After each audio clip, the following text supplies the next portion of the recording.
Каждую ночь, ровно в полночь, владелец ранчо Джон смотрел из окна своей спальни на свое стадо из 200 овец, которые образовали идеально круглую процессию. Они двигались организованной трусцой, словно следуя за невидимым вожаком. Эта ночная привычка озадачила Джона, который не мог понять, почему его овцы так себя ведут. Не в силах больше выносить эту загадку, он решил совершить полуночную прогулку, чтобы изучить это любопытное явление. Он поспешно надел куртку и ботинки, стараясь не потревожить свою жену Сандру. Прихватив с собой фонарик и сотовый телефон, он вышел на холодный ночной воздух, намереваясь выяснить причину своего странного поведения. Приближаясь к стаду, Джон был осторожен, чтобы не нарушить их сосредоточенности. До этого момента он наблюдал за ними только из своего окна, но это была его первая встреча с ними из-за их необычного поведения. Он был настороже, не зная, как они отреагируют на его присутствие. Чем ближе подходил Джон, тем более странной казалась ему картина. Овцы двигались удивительно синхронно, их шаги идеально совпадали. Наблюдать за тем, как они кружат в лунном свете, было завораживающе. Это было почти гипнотически. От этого зрелища у него по спине пробежали мурашки. Он вырос на этой ферме и всю жизнь ухаживал за домашним скотом, но никогда не видел ничего подобного. Он помолчал, собираясь с духом, чтобы попытаться привлечь их внимание. Он повысил голос, захлопал в ладоши и даже попытался свистнуть, но все его попытки остались незамеченными. Овцы, не обращая внимания на его присутствие, продолжали свое хороводное шествие. Видя, что овцы кажутся совершенно здоровыми, он успокоился. Несмотря на их транс, даже когда фонарик Джона светил им прямо в глаза, ответа не последовало. Это было самое загадочное зрелище, которое он когда-либо видел, и у него возникло множество вопросов. Через некоторое время он решил вернуться в постель, так как на улице становилось холоднее, а впереди его ждал еще один долгий день. Ему нужно было немного поспать, но он был далек от удовлетворения. Прежде чем вернуться в тепло, он сделал несколько фотографий и видеозаписей стада на свой телефон, надеясь, что они помогут разгадать эту загадку. Он не собирался сдаваться. Когда забрезжил рассвет, Джон вскочил с постели. Первым делом он заглянул в окно. Овцы вели себя нормально, прогуливались и паслись без происшествий. Не было никаких признаков того, что произошло что-то необычное. Если бы не фотографии и видеоклипы, которые он сделал, не было бы возможности подтвердить то, что он наблюдал. За последние несколько вечеров он неоднократно становился свидетелем этого странного явления, но до сих пор не обращал на него внимания Сандры. Он не хотел нарушать ее покой, но теперь решил посвятить ее в происходящее. «Сандра, я хочу, чтобы ты кое-что увидела», — сказал он, приглашая ее присоединиться к нему за кухонным столом. За завтраком он показал ей фотографии и видеозаписи. Сандра ахнула, увидев видеозапись. «Что это? Что они делают?» — спросила она, явно застигнутая врасплох. Она была явно расстроена, и Джон мог сказать, что она тоже никогда не видела ничего подобного. «Именно это я и пытаюсь выяснить», — ответил он.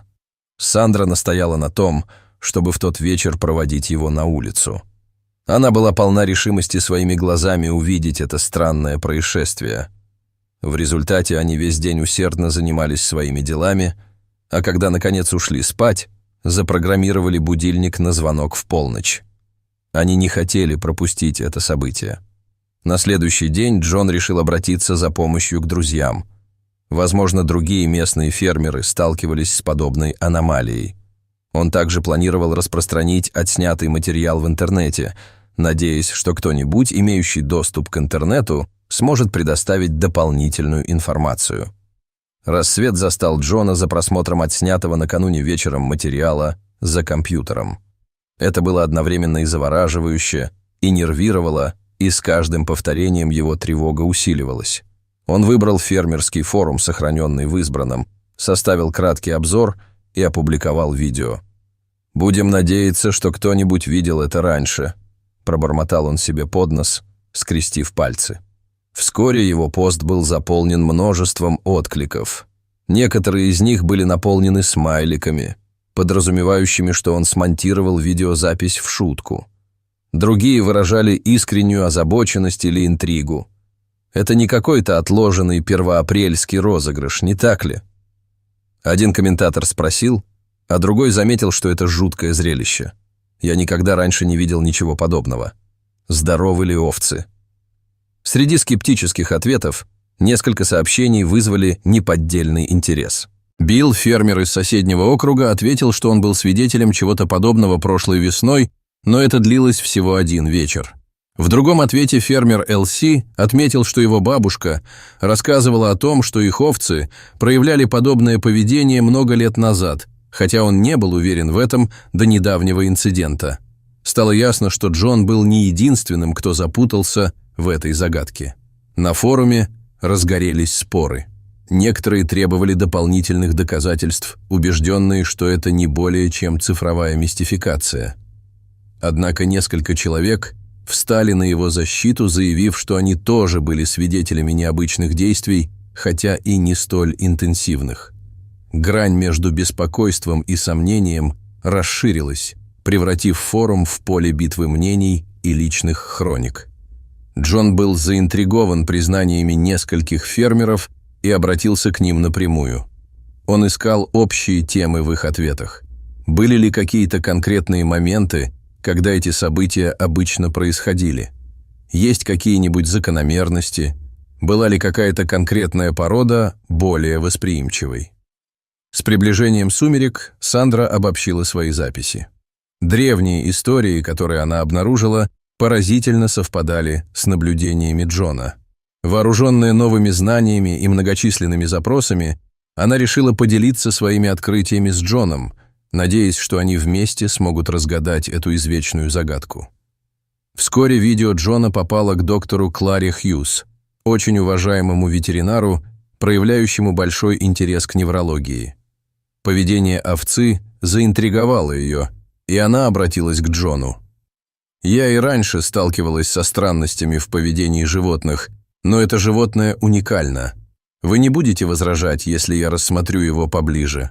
Джон согласился, и в его сердце зародилась надежда. За чашкой кофе доктор Клара поделилась своими предварительными соображениями. Она предположила, что это синхронное движение может быть неврологическим рефлексом. Возможно, они проглотили что-то, влияющее на их нервную систему, или, возможно, есть еще какой-то внешний фактор, который мы упускаем из виду. Джон внимательно слушал, надеясь, что ее опыт поможет раскрыть эту тайну. На следующий день доктор Клара прибыла на ферму Джона, вооружившись своими инструментами. Она тщательно осматривала каждую овцу, брала образцы крови и делала подробные записи. Стадо, казалось, настороженно относилось к этому незнакомцу, но все же позволяло ей обращаться с собой мягко. Джон и Сандра с тревогой наблюдали за происходящим, ожидая новых открытий. После многочасового обследования доктор Клара сообщила о своих первоначальных выводах. Непосредственных признаков токсикоза или неврологического расстройства нет. Их жизненные показатели в норме, анализ крови в норме. Хотя эта новость и немного утешила, она только усугубила загадку. Доктор Клара подчеркнула, что, несмотря на все опасения, мы только начали ее исследовать. Клара начала обдумывать другие правдоподобные объяснения. Она расспросила Джона об их привычках в еде и о любой незнакомой флоре или грибках, которые могли быть съедены овцами. Она тщательно изучила местные растения, рассматривая небольшую вероятность того, что какое-то растение или гриб может вызывать такое поведение. Поиск биологического объяснения стал напряженной миссией. В ходе расследования они обнаружили, что колодец был не просто источником водоснабжения, но и имел историческое значение. Он был частью древнего церемониального сооружения. Фольклор рассказывал о церемониях, проводимых в определенные лунные циклы, что соответствовало рассказам, которые раскопала Сандра. Прошлое и настоящее переплетались, погружая Джона и Сандру все глубже в тайну. Их исследование символов, окружающих колодец, выявило закономерность. Многие резные изображения точно отражали лунные циклы, полумесяцы, полнолуния и загадочные знаки, которые, по-видимому, указывали на лунные затмения. Сандра вспомнила фольклор, который нашла в библиотеке, и почувствовала, что кусочки загадки складываются воедино. Сравнив свои библиотечные изыскания с расшифрованными символами, она обратила внимание на повторяющиеся упоминания об овцах и лунных явлениях.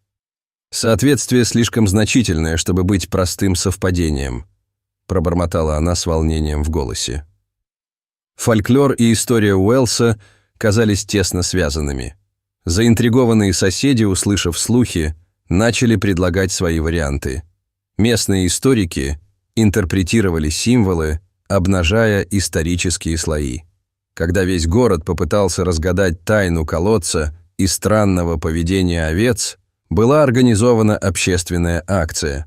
В то время как горожане сплетничали, пожилые жители вспоминали прошлое. Один из них заметил: «Я помню, как мой дедушка упоминал о странном поведении овец. Истории, которые когда-то считались сказками, теперь стали правдоподобными». Казалось, что каждые несколько десятилетий повторяется одна и та же закономерность, связывающая поведение овец с определенными фазами Луны. При дальнейшем изучении с помощью местных астрономов было обнаружено замечательное наблюдение.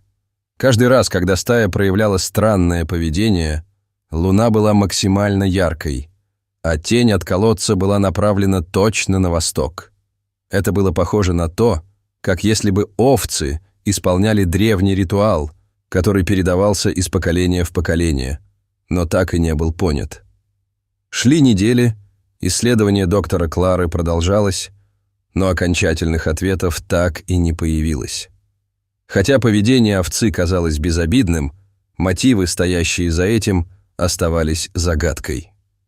Жители деревни, одновременно очарованные и осторожные, начали приспосабливаться к этой загадке, принимая ее как часть своей повседневной жизни. Однако Сандра и Джон пока не были готовы отказаться от своих поисков.